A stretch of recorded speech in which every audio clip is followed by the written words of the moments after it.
The story begins with little Azuma waking up in her room. Apparently, she suffers from a strange condition that allows her to see things through mirrors. She's talking to a little bird named Bun, and I mean literally talking to him through the mirror. He's about to tell her something important when this drooling brat barges in, calls her ugly, and asks if she was the one who ate his pudding. Azuma says it wasn't her, but the little bastard doesn't care and beats her up. Azuma tells us they finally allowed her to eat something. It had been over a month since she last had rice, and she tells Bun she'll bring him some too. While they're eating, the news mentions a series of supernatural disasters occurring around the world. The old man sitting next to Azuma asks her what happened to her face, but even without her saying anything, he quickly realizes it was that idiot kid Kanzuya and scolds him. Though by the look of it, this isn't the first time. The old man says Azuma is his niece. Even if they're not close, they're blood-related, and he finishes by saying that family is the most important thing. He tells Azuma that if his dumbass son ever does anything to her, she should tell him immediately. After all, he's her uncle and will always be on her side. Then Azuma sees something on her plate that makes her feel like throwing up and runs out. Everything points to the old hag of her aunt putting something in it. She heads to her room, but another fat little bastard stops her. The bastard tells her she wasn't allowed to have a bird. He's holding it in his hand and it seems dead. Azuma, filled with rage, goes at him, but ends up getting beaten up again. Azuma runs outside carrying Bun's body. We see how her condition keeps getting worse and she considers going to a hospital. She visits a mental clinic, and the doctor asks her if she knows about Alice in Wonderland syndrome. He explains it's not that rare, like when you have a fever and see things grow or shrink, but that her particular case is called Alice through the looking glass syndrome. It's rarer, involving mirror reflections or distortions of things that shouldn't be there. He says the root cause is mostly mental, tied to emotional instability typical in adolescence. He asks if something's worrying her. Azuma, crying, asks if her mom will ever come home. The doctor ends up kicking her out because she has no money to pay, and we see her still carrying Bun's body, wondering what important thing he was about to say. It starts raining, and while walking she sees the people she lives with reflected in a puddle and furiously kicks it. A cop sees her, tells her she'll catch a cold, and asks if she wants to go to the station. Azuma tells us her dad is dead and gets angry when asked about her mom. The cop picks up on the situation and says he doesn't want to bother her anymore. Suddenly, Azuma sees a crack open in the ground. She assumes it's another hallucination, but apparently the cop sees it too. Confused, he tries to figure it out, when suddenly, a massive hand falls from the sky and crushes him. Literally smashes him to bits, and the chapter ends with a shocked Azuma facing the monster. Azuma still can't believe what she saw and wonders if it was just another illusion, but after seeing the cop's remains, she thinks it can't be. More people arrive and ask Azuma if she saw what happened. She tells them it was a giant, but apparently they can't see it. People want to call the police, but the giant hand moves again, crushing more people. Everyone's confused, asking what the hell just happened. Since they can't see the giant monster, they assume it was some kind of explosion. Azuma runs while looking at all the dead bodies, and the survivors scream for someone to call an ambulance. As if the monster understood everything, it keeps crushing people, harder than before. Azuma keeps running and notices all the glass and puddles are shattering. Then, a badly injured man begs her for help. Azuma tells him she can't, she doesn't have a phone. The man tells her to use his, but Azuma can't manage to call in time and the man dies. The monster finds her and stares at her in a terrifying way. It's about to crush her, but suddenly an even bigger monster appears, grabs the other one and seems to drag it somewhere else. Azuma remembers she has her mom's phone number written on a piece of paper and tries to call her using the dead man's phone, but ends up being rejected.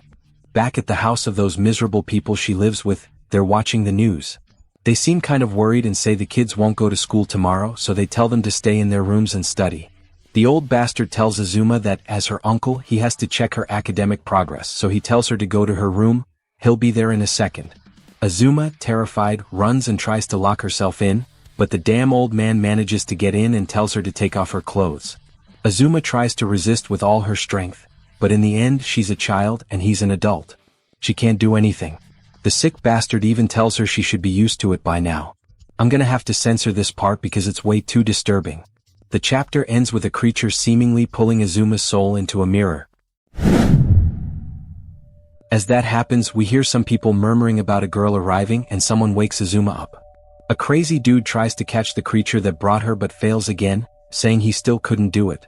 A guy who seems to be the smart otaku of the group is sitting down writing and analyzing everything that's going on. Some girls chat with each other and try to use their phones. One can't get hers to work, and the other didn't even bring one since she was about to take a bath when she was taken. Apparently, the same thing happened to all of them. A creature came out of a mirror and brought them there. Then this almost monster-looking person offers Azuma a candy, saying it'll make her feel better. The girls from earlier are already desperate. They have no idea where they are or what's going to happen. One tries to calm the other down, and when helping her up, they start to notice something odd. The otaku guy, using his genius, tells one of them to try writing something, and that's how they realize everything is reversed. So they conclude they're inside a mirror. It seems they're all there for the same reason, their mirror syndrome. Suddenly, a monster appears and calls them citizens of Wonderland. He introduces himself as Demon Cheshire, an angel of death. Everyone is shocked, and the demon wishes them luck on their mission, to destroy the demon world. He explains there are 6 of them and hopes they do their best.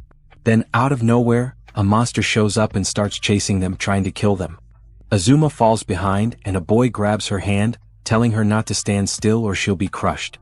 The loudmouth of the group yells at the otaku, asking why he's drawing the monster instead of running, and questions why he's so calm. They ask if he knows something, and, as I told you, he's the classic manga nerd, so he launches into a huge explanation saying this is just like those stories where people get transported and blah blah blah. Then, the monster, apparently the same one that attacked Azuma before, grabs the loudmouth guy and starts crushing him. Just before he dies, the guy wishes to become a thorny rose and somehow manages to escape. The otaku catches him before he falls. Everyone's asking how he managed to do that, and he just tells them he wished for it. Azuma and the guy who helped her also make a wish while the monster attacks again. One asks for a gun, the other asks for a rubber duck. Apparently, in that world, everything you wish for becomes reality.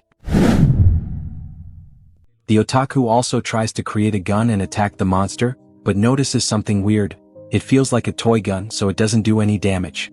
Just when the monster is about to attack, the bald dude shows up and creates a freaking armored tank to save him. He tells the otaku that firing a weapon is way harder than it looks. The monster comes back, but this time the bald guy pulls out 2 bazookas and blows its arm off. The otaku finally manages to shoot his weapon, and it looks like the monster is defeated. Azuma has a minor argument with the bald guy and tells him to leave her alone. The group goes to check if the monster is really dead, but then the loudmouth jumps in saying he'll finish it off himself, since he was the one who suffered the most. He approaches with some kind of sword, stabs it, and screams that he killed it. The monster seems to be disappearing, but then Demon Cheshire shows up again. He tells them that destroying an avatar equals death, explaining that if the same thing happens to them, they'll end up just like the monster. He's about to congratulate them, but suddenly the bald guy shoots him and asks if he's not one of the 6 demons they need to kill to get out. So, is he one of them or not? The demon tells him not to insult him like that. He may be related to the demons, but he's not from the same family. Just like the kids aren't normal humans either. The otaku, deducing things as always, says maybe they get to choose whether or not to participate in this game. But the demon mocks him, asking if he really thinks this is all just a game. And finally we get our otaku friend's name, Yuta Kotaro. The demon tells Yuta that even if he acts cold, it looks like he's actually enjoying all of this. Yuta, like a total badass, tells him he doesn't think it's just a game, but rather something tied to his Alice through the looking glass syndrome. The demon mocks him again, saying that while for them it may seem like just a sickness they want to get rid of, in reality, it's a weapon. The monster apologizes, saying he doesn't have much time left and is about to leave. The edgy guy of the group asks him if time still matters in this world. The demon tells them that time is universal, no matter what world you're in. The only difference is that 1 year here is just 1 second in the real world.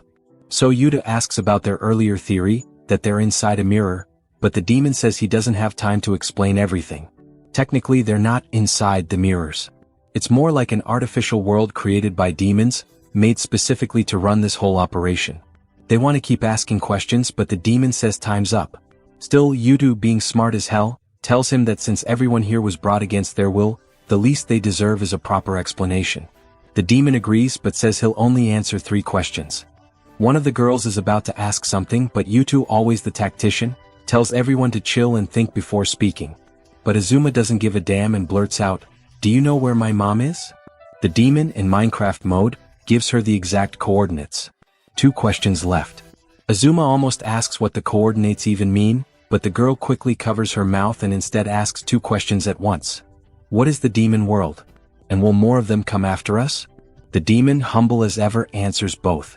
He says only one demon will appear per night, due to rules. As for the demon world, they're enemies of humans in their world, they come from a different one and are hostile by nature. That's all they need to know. The last question is asked by another guy. How does the trick to create things work? The demon tells them it's a complicated ability, but he'll explain it in a simple way. Basically, they have two powers, materialization and manifestation. The trick is just the first step of materialization. But it's not an omnipotent power, it has to meet two conditions, knowledge and understanding.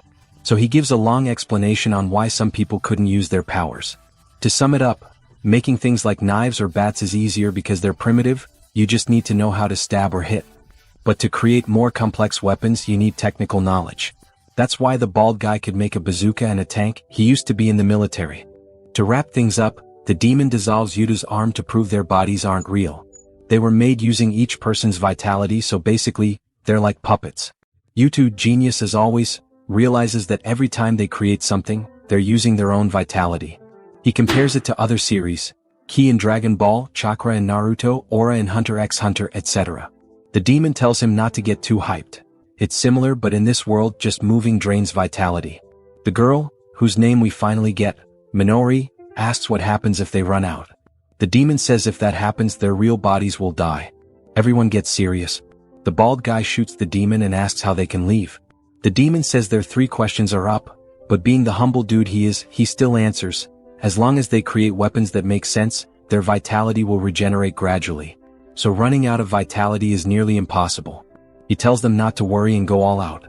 As he disappears, Yuta tells him they'll be summoned again tomorrow. After all, 5 demons remain. He warns the demon that next time, they'll have even more questions. Before leaving, the demon says they have to close their eyes to return to their real bodies. And he's gone. Some of the kids still can't believe what just happened. They agree to meet in the real world. They set a date and location. The bald guy says he can't go, because he's in prison. And if you're wondering why, well, I'll just show you this panel. Yuta leaves first and the others follow. But before leaving, Azuma asks the boy his name. He's Seiki Chihiro.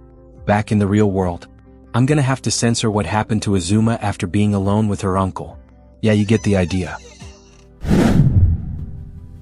Azuma walks into the place and the owner asks if she isn't a bit too young to be there alone. Before she can answer, Yuta quickly steps in and says she's with them. However, it seems Azuma just wanted to check if they were real, and without saying a word she leaves. The others stay and order 3 chocolate milks while discussing everything that's been happening. Apparently, most of them had already seen a doctor, but none were able to find a cure for their condition. After analyzing different possibilities, Yuta concludes they'll probably have to face the demons head-on. Later, the news reports that the disasters haven't stopped. So far, 823 people have been confirmed dead. There's still no official explanation, but there's speculation about possible nuclear attacks, meteor strikes, or even terrorist activity. Yuta can't stop thinking about it and dismisses those theories, remembering the demon's words, "We are enemies of the humans and their world." That makes him believe they're the ones who need to fight to save the world. While Yuta is kind of hyped by that idea, the girls don't share his enthusiasm.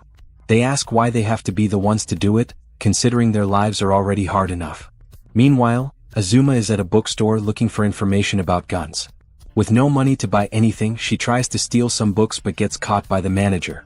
He scolds her and Azuma, panicking, yells, "The demon world," before running away. The manager thinks she was just making stuff up, but in reality she was telling the truth because a demon shows up right behind him.